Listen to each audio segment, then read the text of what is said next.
Hello friends, welcome to love for plant. जैसे कि आप सबको पता है बसंत आने वाला है। अभी फरवरी का जो है सेकंड वीक स्टार्ट है और ऐसे में अभी हमारे गार्डन में बहुत सारे ऐसे काम रहते हैं जो हमें करने चाहिए।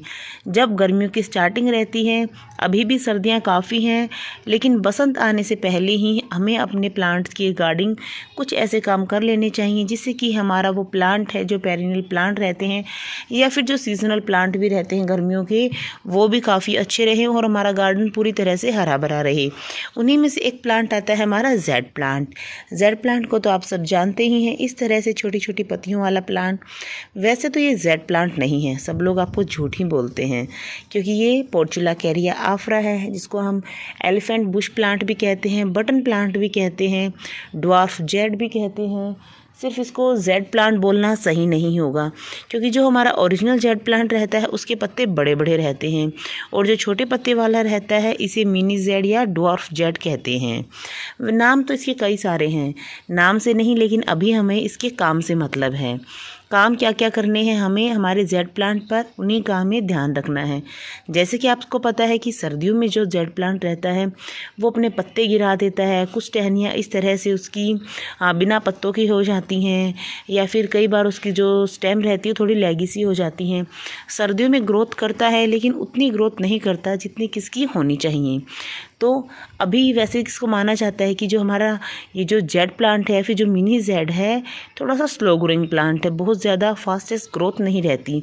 लेकिन फिर भी आप देख पा रहे हो ये वाले जो प्लांट हैं ये मैंने पिछली बार गर्मियों में लगाए थे और अभी आप इनकी जो है सिर्फ मैंने छोटी छोटी कटिंग्स लगाई थी, बहुत बड़े प्लांट इसमें नहीं लगाए थे। कोई कटिंग इतनी बड़ी थी तो कोई कटिंग इतनी बड़ी थी और इससे ज़्यादा मोटी कटिंग बिल्कुल भी नहीं थी। अभी आप इसकी स्टेम्स देख रहे हैं किस तरह से, एक साल भी नहीं हुआ और इतनी मोटी मोटी इसकी ये स्टेम हो गई हैं। इनका बहुत ज़्यादा कुछ बड़ा रीज़न नहीं रहता, सिर्फ थोड़ी सी केयर हम चेंज करेंगे और देखेंगे कि अगर आपको बोनसाई बनाने का शौक़ है मेरी तरह, तो इस तरह से आप जो छोटी सी कटिंग लगाकर भी एक साल में उसकी बोनसाई जो है वो स्टार्ट कर सकते हैं, या यूँ कहें कि बना सकते हैं। तो बताती हूँ कि कैसे कि हम हमारे प्लांट को बोनसाई के लिए अभी से तैयार कर सकते हैं, या फिर यूँ कहें कि हमारे स्लो ग्रोइंग प्लांट की स्पीड को थोड़ा सा फास्ट कर सकते हैं।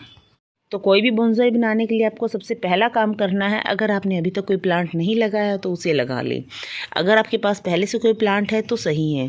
अगर आप नया प्लांट लगाना चाहते हैं तो उसकी भले ही कितनी भी बड़ी कटिंग लगाएं, छोटी कटिंग लगाएं, फ़र्क नहीं पड़ता। बस उसकी मिट्टी हमें ऐसी लेनी है जो कितनी भी बारिश आए या फिर सर्दी का मौसम रहे उसमें वो ख़राब ना हो, क्योंकि गर्मियों में तो हमारा जेड ख़राब होता ही नहीं है। मेन हमारा जो जेड है वो बारिश के टाइम पर ज़्यादा पानी की वजह से ख़राब रहता है। हम खुद तो उसमें पानी नहीं डालते, लेकिन जब बारिश आती है तब हम हर एक प्लांट को उठाकर हम शिफ्ट नहीं कर सकते। इसलिए हमें अभी हम जो कटिंग लगाएंगे हमारे जेड की, उसकी मिट्टी एकदम से इतनी भुरभुरी लेंगे। अभी देखिए थोड़े दिनों पहले काफ़ी ज़्यादा बारिश हुई है, लेकिन जो मेरे जेड प्लांट देखिए इनकी मिट्टी सूखी हुई है। इस तरह से हमें एकदम सैंडी सोइल में हमारा जो जेड प्लांट है उसकी कटिंग लगानी है। अगर आपने अभी कटिंग लगा दी है किसी और मिट्टी में, कुछ ऐसी मिट्टी में कटिंग लगाई है जो थोड़ी सी हमारी ज़्यादा सोगी है, और स्पेशली आपको इस समय जो कटिंग लगा रहे हैं उसको कोकोपीट में तो बिल्कुल भी ना लगाएं, क्योंकि कोकोपीट में अगर हम लगाते हैं हमारा जेड प्लांट, हम थोड़ी सी मात्रा कोकोपीट की मिला सकते हैं अगर हमारी मिट्टी बहुत ज़्यादा हार्ड है, उसको थोड़ी सी सॉफ्ट करने के लिए। अदरवाइज़ हम उसमें कोकोपीट में हमारा जेड बिल्कुल भी ना लगाएं, क्योंकि जेड एक सकुलेंट है। कोकोपीट में लगाने से थोड़ा सा भी ज़्यादा मॉइस्चर रहता है उसके अंदर, तो उसकी जो स्टेम्स हैं वो रूट्स जो हैं वो ख़राब हो जाते हैं। इसलिए आप उसको कोकोपीट में ना लगाएं, एकदम सैंडी सोइल में लगाएं, रेत में लगाएं। अगर आप इसमें कंपोस्ट नहीं भी डालेंगे तो भी कोई बात नहीं, आप उसको सिर्फ सैंड में लगा देंगे तब भी चलेगा। तो सबसे पहले हमें उसकी कटिंग लगानी है, अच्छी सी कटिंग भी सैंडी सोइल में लगानी है। उसके बाद जो हम नई कटिंग लगाते हैं उस नई कटिंग को लगा करके हमें ऐसी जगह रखना है जहाँ 2-3 दिन थोड़ी सी कम धूप आए, बहुत ज़्यादा धूप ना आए। हमें मतलब सेमी शेड में उसको रखना है। सेमी शेड में रखने के उसके बाद हम वो थोड़ा सा पानी डालकर सेमी शेड में रखना है, बहुत ज़्यादा ओवर वाटरिंग भी नहीं करनी है। एक बार उसमें पानी डालेंगे उसके बाद उसको सेमी शेड में रख देंगे। उसके बाद हमें करना है कि जब 4-5 दिन के बाद उसे फुल सनलाइट में रखें और उसमें उसके बाद तभी पानी डालें जब वो मिट्टी पूरी तरह से ड्राई हो जाए, क्योंकि अभी इसकी अगर आप नई कटिंग लगाते हैं तो उसकी रूट्स नहीं डेवलप होती। रूट्स जब तक डेवलप नहीं रहती हमें उसमें बहुत ज़्यादा पानी बिल्कुल भी नहीं डालना है, या यूँ कहें कि हमारे प्लांट को अंडर वाटर ही रखेंगे, तभी हमारी कटिंग्स बेटर रहेंगी, तभी हमारा जो प्लांट है वो फास्टेस्ट ग्रोथ करेगा। आप देखेंगे कि 10 दिन में करीब आपकी जो रूट्स हैं जेड प्लांट की वो आनी स्टार्ट हो जाएंगी, छोटी छोटी रूट्स। आपको पता चलेगा कि आपकी जो रूट्स हैं वो आ चुकी हैं। हम उन्हें थोड़े दिन तक उसी कंडीशन में, उसी छोटे से पॉट में ही चलने देंगे। उसके बाद जब हमारे 2 से 3 महीने हो जाएंगे उस कटिंग को लगाए हुए, तब हम उसके लिए पॉट हमें उसका शिफ्ट करना है, क्योंकि बहुत ज़्यादा बड़ी कटिंग को हमें बहुत ज़्यादा छोटे पॉट में भी बहुत दिनों तक नहीं रखना है। जैसे ही हम उसकी कटिंग चेंज करेंगे, शिफ्ट करेंगे, हमारे जिस भी बड़े पॉट में शिफ्ट करेंगे उस बड़े पॉट के हिसाब से ही हमारा जो प्लांट है वो अपनी रूट्स डेवलप करता है, और जितनी ज़्यादा रूट्स किसी भी प्लांट की डेवलप होती हैं वो प्लांट उतना ही ज़्यादा ग्रो करता है। उसके बाद आपको अपने प्लांट की मनचाही शेप कटिंग करते रहना है बार बार। अगर आप उसको बोनसाई बनाना चाहते हैं तो उसकी जितनी भी एक्स्ट्रा ब्रांचेज आती हैं, जितनी भी एक्स्ट्रा स्टेम्स आती हैं, उन सबको कट कर देंगे धीरे धीरे, तो आपका प्लांट जो है एक परफेक्ट बोनसाई लुक लेगा। इस तरह से आप अपने प्लांट को ना जल्दी से बड़ा कर सकते हैं, और उसमें खाद हमें बहुत ज़्यादा नहीं देनी है। अगर आप देना चाहें तो कॉफ़ी का पाउडर या फिर चाय पत्ती का पानी इसमें थोड़ा सा 1.5-2 महीने में थोड़ा सा 1 चम्मच चाय पत्ती का पानी इसमें डाल सकते हैं।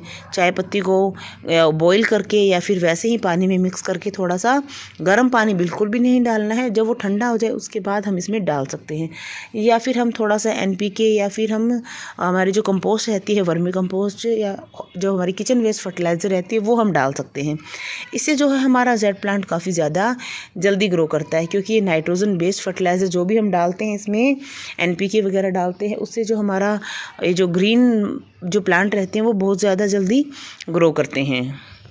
और आपको एक बात का ज़रूर ध्यान रखना है, आप जो भी कटिंग लगाएं उसको भले ही कितनी भी तेज़ धूप हो, 40-50 कितनी भी जो हमारा टेम्परेचर कितना भी बढ़े, हमें उसे बिल्कुल भी इंडोर नहीं रखना है। जितनी ज़्यादा उसे धूप मिलेगी हमारे जेड प्लांट को, वो उतना ही ज़्यादा ग्रो करेगा। बस उसमें तेज़ गर्मी में पानी की कमी ना होने दें, उसको बहुत ज़्यादा ड्राई ना रखें। उसमें अगर हमें ज़्यादा धूप है हमारे यहाँ तो उसमें डेली पानी भी डाल सकते हैं, या फिर ऑल्टरनेट डेज़ में उसमें वाटरिंग कर सकते हैं। इस तरह से सिर्फ मैंने 2 से 3 आपको बातें बताई हैं। अगर आप इनका भी ध्यान रख लेंगे अपने प्लांट के लिए, तो भी जो आपका प्लांट है 1 साल में इससे ज़्यादा जो मोटा है वो हो जाएगा आपका प्लांट। देखिए इस तरह से अभी मेरे प्लांट की जो स्टेम लगाई है मैंने, इन्हें 1 साल हुआ नहीं है पूरा। इस तरह से आप देख सकते हैं अभी इसकी जो स्टेम है वो इतनी बड़ी बड़ी है, इसकी जो ट्रंक है इतनी मोटी हो गई है, इतनी थिक है। तो आपके प्लांट की भी मुझे उम्मीद है कि इससे ज़्यादा अच्छी अगर आप केयर करते हैं तो थोड़ी सी और ज़्यादा बड़ी ज़रूर हो जाएगी। इस तरह से